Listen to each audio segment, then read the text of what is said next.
Hey all you bricksters, welcome, bienvenue. Freddie here from Two Loose Bricks with a Canadian view on the world of Lego Mega Blocks, now Mega Constructs, and other cool stuff.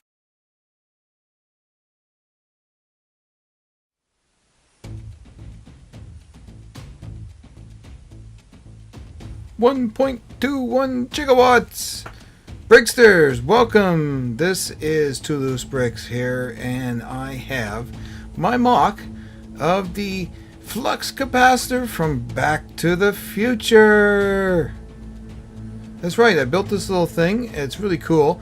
Not only just Lego, there's other stuff in it as well as Lego. There's wood here, the wood box that I got at the dollar store, and I used some gray paint on that, toll paint that I got there.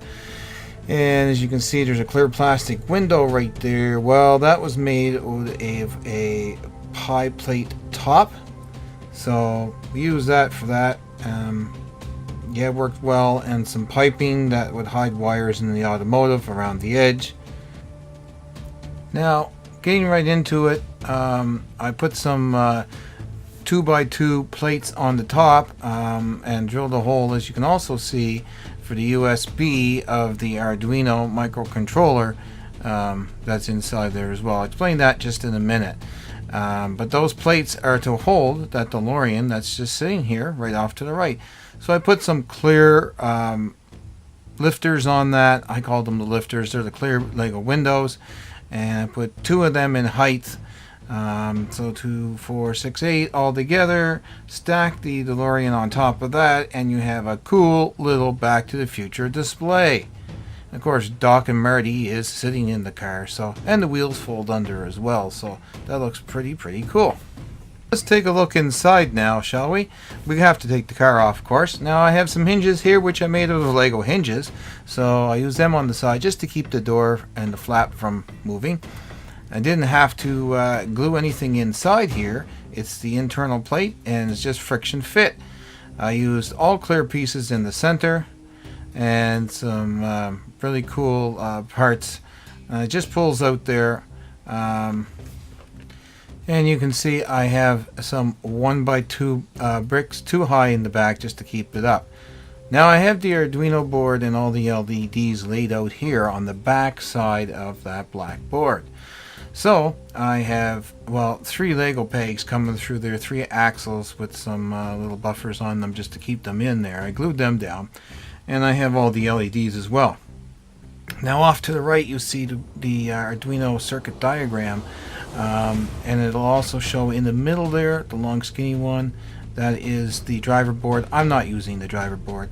I just have all the LEDs connected here, and a resistor coming from the negative out, and it works well. It actually drives it.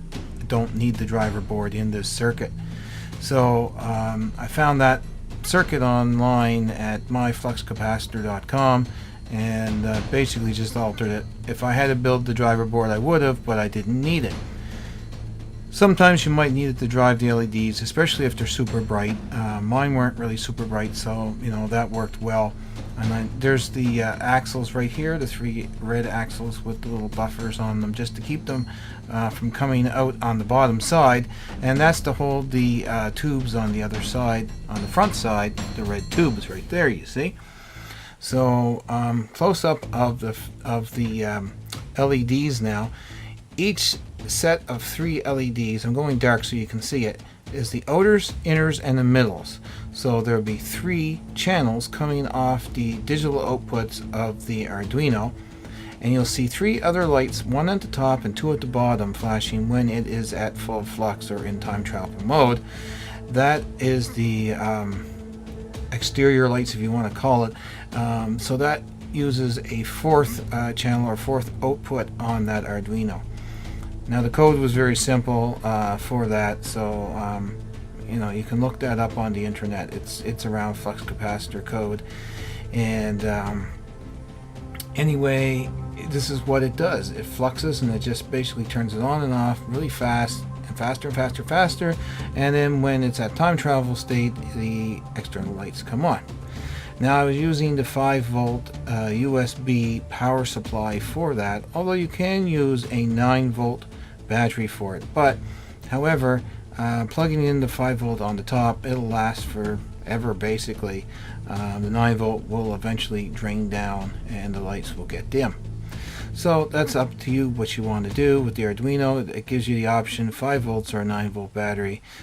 So if you really want portability, yeah, throw the 9-volt on there. But if you don't care about that and you've got a power source, yeah, use the 5 volts. It's really good. It's really cool. And the Arduino being the Nano, it doesn't take a lot of power, and we don't have to put a Mega in there. So it works well. And so let's talk about the front of the plate now.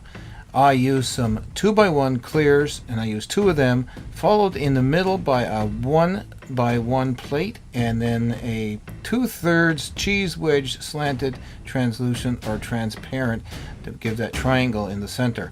And then I use some handles or whatever you want to call them, the little pull down handles to make the top part on the side there.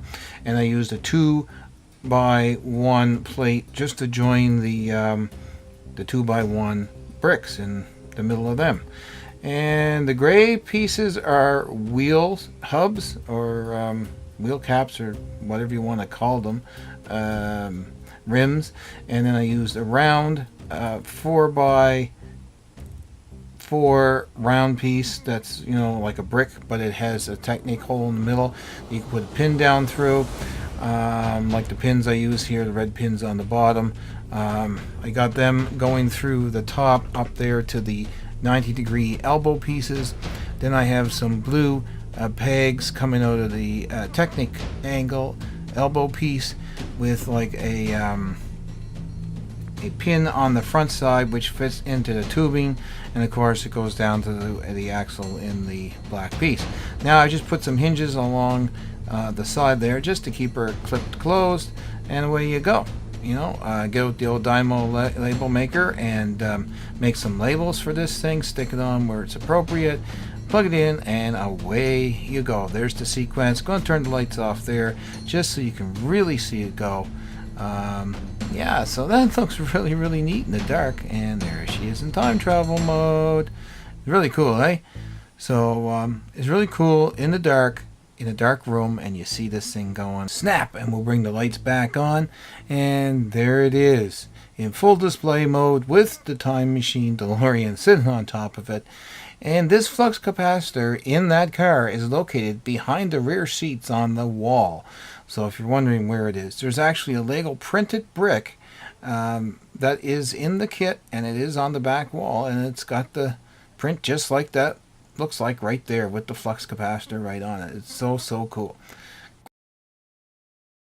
Until next time, I'm Freddie from Two Loose Bricks, and remember, if you can dream it, you can build it. I would really appreciate it if you would like, comment down below, and subscribe to my channel so I can bring you many more great reviews, MOCs, hauls, builds, tutorials, and other wonderful videos.